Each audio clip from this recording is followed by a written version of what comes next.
Nous sommes à la délégation de l'Union européenne à Maurice, en compagnie de Madame Mariana Sall, l'ambassadrice de l'Union européenne à Maurice. Mariana Sall, bonjour. Bonjour. Merci d'avoir accepté notre invitation pour cette interview. Bien évidemment, durant cette interview, nous avons parlé du Brexit, de l'actualité qui domine l'Union européenne depuis bientôt une quinzaine de jours. Et également, nous allons parler de la coopération entre l'Union européenne et Maurice, une coopération qui est vive, une coopération qui date de longtemps, une coopération qui est très riche des deux côtés. Mariana Sall, commençons par le Brexit, justement. Le gouvernement mauricien a mis en place, depuis l'annonce des résultats sur le Brexit, a mis en place un comité interministériel ainsi qu'un groupe de travail public-privé pour évaluer les conséquences du Brexit et les différentes manières de les surmonter. Est-ce que des pays comme Maurice peuvent s'attendre à de l'aide de l'Union européenne d'une manière ou d'une autre pour la mise en place de stratégies pour atténuer les effets du Brexit?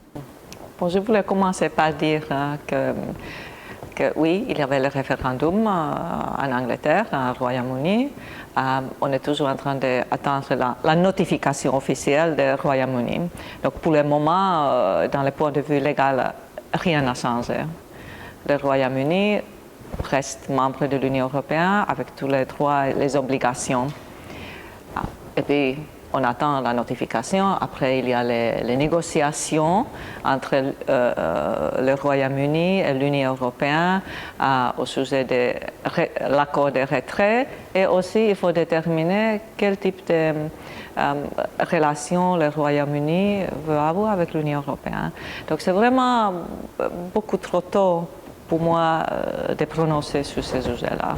Au niveau de la délégation de l'Union européenne à Maurice, en faisant un peu de la prospective, est-ce que vous avez déjà essayé d'évaluer quelles seraient les conséquences du retrait de la Grande-Bretagne de l'Union européenne pour Maurice? Non, c'est trop tôt. C'est trop tôt parce qu'il faut d'abord attendre toutes ces procédures, la notification, négociation et tout ça. Donc, franchement, c'est trop tôt à juger. C'est que je dis que pour les immédiats, actuellement, il n'y a pas de changement parce qu'ils sont membres dans le point de vue légal. Dans les relations futures, il faut traiter cette question pendant les négociations avec l'Union européenne et le Royaume-Uni. Donc c'est vraiment trop tôt pour nous de prononcer à ce sujet-là ou faire des prévisions ou quoi que ce soit, pour le moment. Justement, en parlant de prévisions, en parlant du fait que pour le moment rien ne change, il semble que le retrait du Royaume-Uni de l'Union européenne est une tâche qui est assez compliquée à effectuer, aussi bien politiquement que juridiquement. Néanmoins, il y a des chefs d'État qui se sont exprimés récemment, François Hollande par exemple, qui ont donné l'impression qu'ils souhaitaient que les choses se fassent assez rapidement par rapport au retrait. Donc, est-ce qu'un non-Brexit est possible?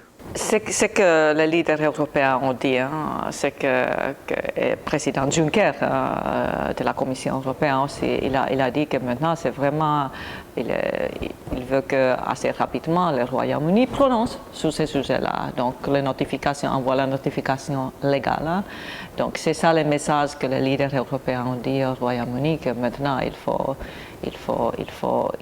nous dire ce qu'ils veulent et envoyer la notification. Donc, c'est vraiment, c'est pour le gouvernement britannique, bien sûr, d'envoyer cette notification et prendre des mesures dans leur pays. C'est pas pour l'Union européenne. Est-ce que le gouvernement anglais peut ne pas envoyer finalement cette notification? Ça, je ne peux pas dire parce que c'est vraiment selon leur procédure, leur constitution nationale et tout ça. Mais ce que je veux aussi dire, c'est que c'est important de savoir qu'on a dit que tout ça, ça doit être fait dans une façon vraiment ordonnée. Ordonnée. Il y a des procédures à suivre. Et il faut éviter des incertitudes. On a aussi dit qu'il n'y a pas de négociation sans notification, de négociation à côté. Il faut avoir la notification d'abord. Les leaders européens ont aussi dit que pour avoir accès à un marché unique, il faut aussi garantir les 4 principes fondamentaux, inclus le mouvement des personnes. Le débat sur le Brexit, mais aussi la question de l'immigration et de la protection des frontières, a mis en lumière plutôt la frustration des citoyens européens par rapport à l'aide qu'apporte l'Union européenne aux non-européens et aux pays non européens. Peut-on désormais s'attendre à une sorte de pression supplémentaire des États membres de l'Union européenne pour réduire les aides accordées aux États et aux citoyens non européens? Oui, il faut dire qu'il y a des défis en Europe actuellement. On est face à des défis différents, comme la migration, comme le Brexit, comme la sécurité, et tout ça. Mais malgré tous ces défis-là, qui ne datent pas d'aujourd'hui, l'Union européenne, avec ses États membres, reste toujours le plus grand pourvoyeur de l'aide publique dans le monde entier. Et selon les sondages très récents, les sondages qui datent depuis quelques mois en Europe, les citoyens européens ont dit que la plupart des citoyens européens sont d'avis que la coopération aide au développement, c'est une bonne chose à faire et il faut continuer à faire. Et 2 tiers des personnes ont dit dans ce sondage-là, ont dit qu'il faut même augmenter de l'aide financière aux pays en voie de développement. Parlons maintenant de la relation entre l'Union européenne et Maurice, une relation qui est longue et riche, fructueuse. Comment est-ce que la relation entre l'Union européenne et Maurice évolue depuis que Maurice est devenu un pays à revenu intermédiaire et qui ambitionne désormais à devenir un pays à revenu élevé? Je pense que c'est une question très importante. Parce que c'est vrai qu'avec les pays middle income countries, high income countries, bien sûr que la relation avec l'Union européenne doit être différente. Ça doit être basé plutôt pour un partenariat avec des questions beaucoup plus larges que dans une relation donor aid recipient. Hein? Voilà. Et je dois quand même dire qu'on vient de signer, malgré que Maurice est déjà un pays assez haut revenu, middle income country. On vient de signer le programme bilatéral justement il y a quelques semaines, à peu près 10 millions d'euros, qui va être valide jusqu'à 2020. Donc il y a encore des années à venir. Hein. Mais ce qui est important, c'est que le partenariat est beaucoup plus large que cette aide donateur. Mais c'est un partenariat qui cadre beaucoup de questions importantes, questions globales comme la sécurité maritime, comme la migration, comme le changement climatique, comme les Sustainable Development Goals, entre autres. Et bien sûr, on a une envie de rendre ce partenariat encore beaucoup plus solide parce que dans les défis actuels dans le monde, on a besoin vraiment de coopération avec tout le monde, avec tous nos partenaires. Donc dans la relation elle-même, qu'est-ce qui va changer ou qu'est-ce qui est en train de changer? Ce qui est en train de changer, bien sûr que les montants dans notre enveloppe bilatérale a diminué en comparaison à ce que c'était avant. Donc le montant a diminué parce que Maurice est devenu beaucoup plus développé. Notre politique à l'Union européenne est qu'il faut surtout concentrer notre aide au développement aux pays qui sont les moins avancés, les pays fragiles. Et pour les pays comme Maurice, il faut utiliser les subventions comme un levier pour d'autres projets, aussi pour le financement des secteurs privés, tout ça, et pour soutenir des secteurs clés pour le gouvernement. Donc ici, par exemple, maintenant, dans notre programme bilatéral, on a décidé ensemble avec le gouvernement qu'on va soutenir le secteur éducation tertiaire et innovation et recherche, parce qu'on a trouvé que c'est là où on peut vraiment aider et accompagner le gouvernement pour devenir un pays de haut revenu. Quelle importance accordez-vous du coup aux protestations, si on peut les appeler ainsi, de ceux qui disent des pays comme Maurice sont presque pénalisés pour leur succès? pour nous, comme je dis, hein, il reste encore beaucoup de pistes pour aide au développement jusqu'à 2020. Donc, ce n'est pas seulement le programme bilatéral que je viens de mentionner, mais on a aussi beaucoup de programmes régionaux que Maurice peut aussi bénéficier. C'est surtout la Commission de l'océan Indien qui met en œuvre beaucoup de ces programmes, mais bien sûr, Maurice fait partie. Il y a aussi beaucoup de programmes régionaux dans le domaine de l'infrastructure qui avec un objectif d'améliorer le commerce dans la région, que Maurice a aussi dans sa disposition. Jusqu'à 2020, tous ces projets sont disponibles. Donc, mais après ça, il y a l'accord de Cotonou qui est la base légale entre notre relation avec les pays africains ACP. Voilà. Et cet accord de Cotonou va se terminer en 2020. Actuellement, on est en train de faire des consultations. Négociations vont commencer bientôt, j'assume l'année prochaine. On va commencer à négocier entre l'Union européenne et les ACP quel est le type d'accord, quel est le type d'engagement qu'on va avoir entre l'Union européenne et les ACP, inclus aussi des pays comme Maurice, ou bien les pays qui sont un peu plus avancés. Mais c'est quelque chose qu'il faut définir dans les années à venir. Mais ce que je voulais aussi dire, que ce qui est très important pour nous, c'est justement les changements climatiques et les Sustainable Development Goals. Et comme vous savez très bien, Maurice, c'est un pays vulnérable dans ces domaines-là parce que c'est un site.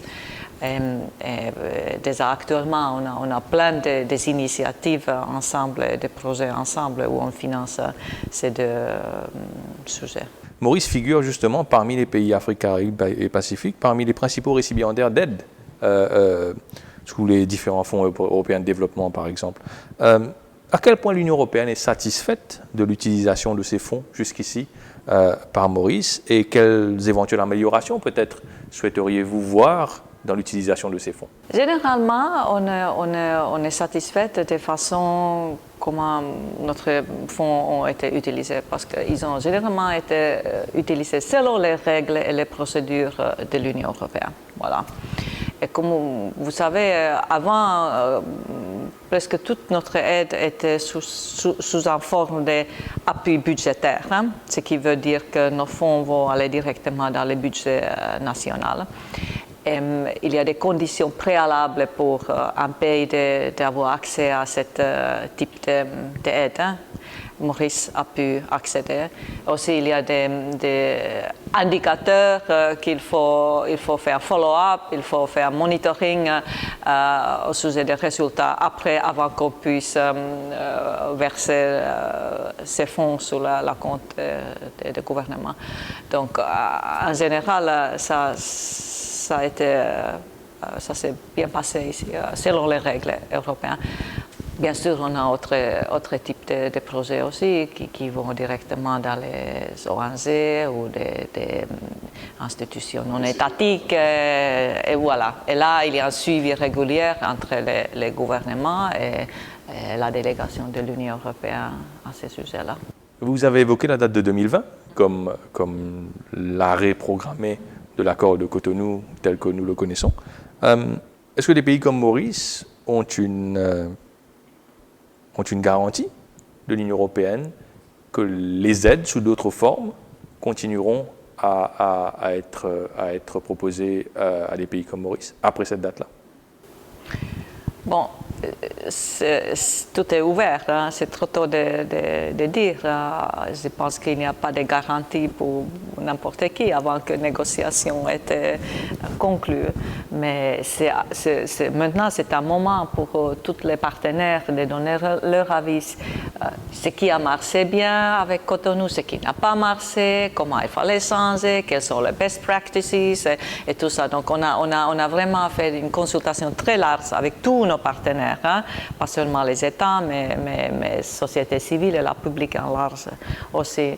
Et c'est vraiment quelque chose qu'il faut déterminer dans les négociations qui vont venir et commencer l'année prochaine. Hein. Et comme j'avais dit,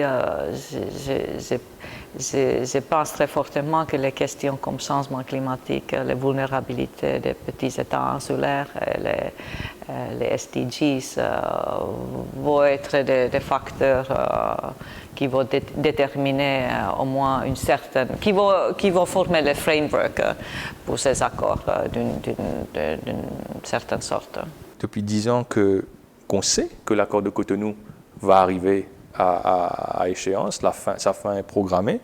L'Union européenne insiste beaucoup sur le fait que nous devons passer d'une transition, une relation où la relation était basée sur plutôt de l'aide, relation donneur-récipiendaire, à une nouvelle forme de relation basée sur l'échange, le commerce, le transfert de technologies, les investissements, etc.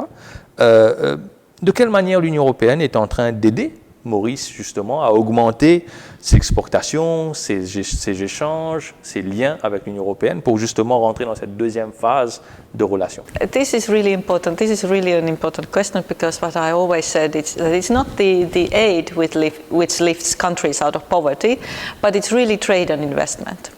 And for countries like Mauritius, which will receive and already receiving less and less aid, this is really key.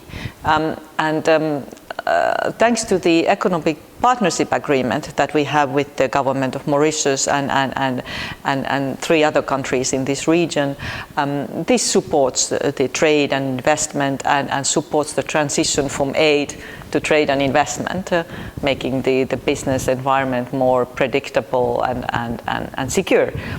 And also helps to support the regional economic integration agenda if the countries in the region are willing and able to do so, because obviously it depends on them. We can only support them, but they need to have the political willingness to do so.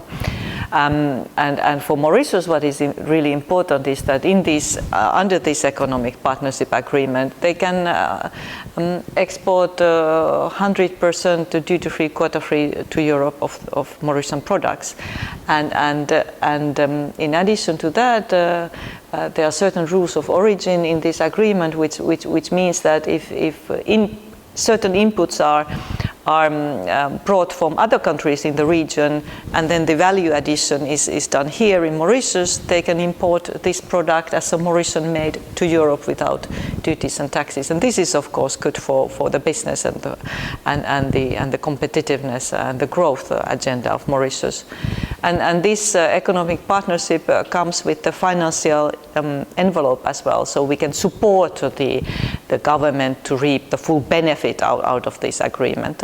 And there we have already supported the government on the standards, on the Bureau of Standards and on the customs side to do trade facilitation and support the export of Mauritian goods towards Europe, and we are discussing with the government country on the next phase. Justement, il y a énormément d'éléments qui ne sont pas tarifaires, qui ne sont pas liés directement au commerce lui-même, mais qui sont des conditions phytosanitaires, des conditions de respect de droits humains, etc. Êtes-vous satisfait de la manière dont Maurice est en train d'appliquer ces règles, est en train de faire en sorte que toutes les règles qui doivent être suivies pour avoir un accès sur le marché européen le sont à Maurice? Bon, plus ou moins, il n'y a pas de désaccord dans les Economic Partnership Agreement, mais bien sûr c'est une procédure, c'est un processus, et c'est pour ça qu'on veut accompagner le gouvernement et tous les stakeholders pour améliorer le milieu de business climate, business competitiveness. This is something that we really would like to see happening. Si on veut être plus spécifique encore dans ce domaine-là, l'Union européenne dit régulièrement son attachement aux droits humains et les inclut comme un indicateur de performance, Key Performance Indicator ou même Triggers, dans le cadre de son appui budgétaire global par exemple, ou, comme vous l'avez évoqué, pour les aides un peu plus globales par rapport aux APE, etc. D'après vos évaluations, dans quel domaine pensez-vous que Maurice a des améliorations à effectuer à ce sujet, dans les droits humains, dossier qui tient à cœur à l'Union européenne? Oui, les droits humains sont très importants pour nous parce que c'est vraiment les valeurs fondamentales pour l'Union européenne, avec toutes nos actions, avec le monde entier, hein, dans nos actions politiques, dans nos actions commerciales, dans nos actions de coopération, développement. Très important. Il faut qu'on le mainstream dans tous nos projets de développement, par exemple, ou tous nos accords commerciaux, hein, les droits humains. Et puis, il y a les indicateurs. Hein. Par exemple, un pays ne peut pas accéder à appui budgétaire, hein, sauf il y a certaines conditions minimales aussi dans le domaine que le pays a rempli certaines conditions minimales dans les droits humains aussi. Voilà, donc... Et pour nous, c'est comment on regarde cette chose-là. Ici, par exemple, à Maurice, on échange des points de vue avec le gouvernement, quand on a le dialogue politique ou policy dialogue, on échange des points de vue ensemble. Et pour nous, il y a par exemple deux priorités qui sont pour l'Union européenne ici à Maurice. Un, c'est la violence domestique, le gender equality, domestic violence, et les droits des enfants. Voilà. Et là, on a certaines actions aussi qu'on a soutenues à travers des sociétés civiles ou avec le gouvernement qu'on a pu appuyer dans ces domaines-là. Et quid de l'environnement, par exemple? Maurice est un gros exportateur de thon, de seafood vers l'Union européenne. Il y a beaucoup de militants écologistes qui disent que justement, on accorde des permis pour que des thoniers pêchent dans notre région, mais en même temps, on n'est pas en train de faire en sorte que nos ressources halieutiques soient bien gérées et que potentiellement, on est en train de piller les ressources halieutiques de la région. Comment est-ce que l'Union européenne concilie ce besoin de consommer, mais en même temps ce besoin de protéger l'environnement dans un pays, dans une région comme Maurice, par exemple? Yeah, this is of course very important. We have a fisheries partnership agreement with Mauritius, and it comes with joint consultations with stakeholders, not only with government, but with all various stakeholders included. And we want to take into consideration all these kind of considerations.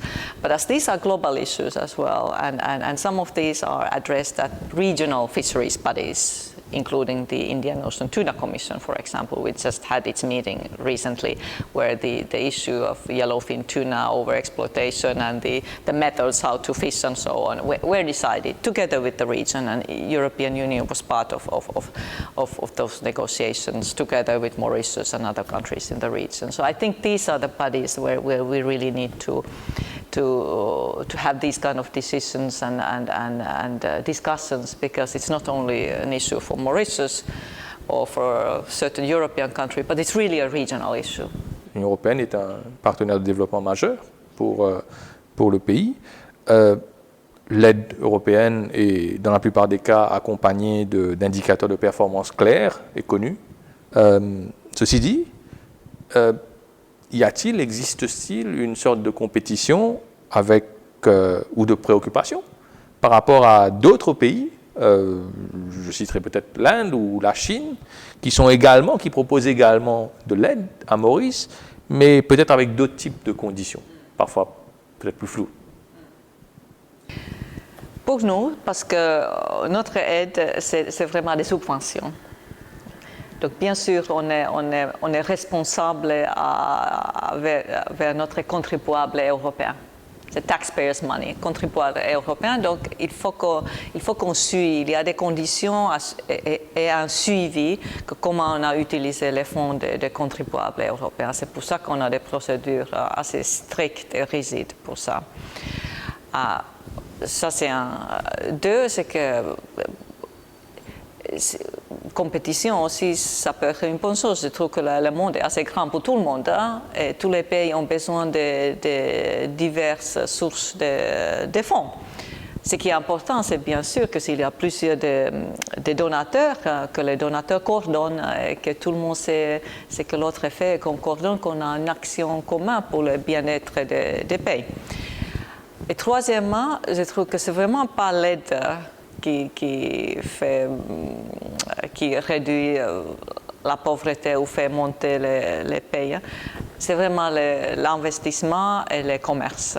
Et là, bien sûr, il y a beaucoup plus de sources qui viennent des autres pays aussi. Donc, c'est ça qui est très important.